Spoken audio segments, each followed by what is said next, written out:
Mali lahat ng paggamit mo sa amin. Pakinggan mo kami isa-isa para tama na ang luto mo. Teka, ako ang laurel. Ilagay mo ko sa simula ng pagluluto, hindi sa hulo. Kailangan ko ng oras para lumabas ang lasa ko. At tanggalin mo ko bago ihain. Wait! Ako ang paminta. Huwag kang gagamit ng pre-ground. Wala na yung lasa nun. I-grind mo ko fresh bago ilagay sa pagkain. Doon lumalakas ang anghang ko.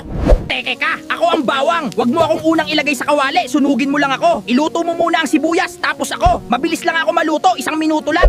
Wait, ako ang asin. Huwag mo akong ilagay sa simula, mag-a-adjust pa ang lasa ng sahog mo. Tikman mo muna, tapos ako ang huling ilagay. Konti lang, masarap na. Tap! Ako ang luya. Huwag mo akong hiriwain ng manipis. Dikdikin mo ko. Mas lumalabas ang lasa at nutrients ko pag dinurog. Slicing lang, mahina ang effect.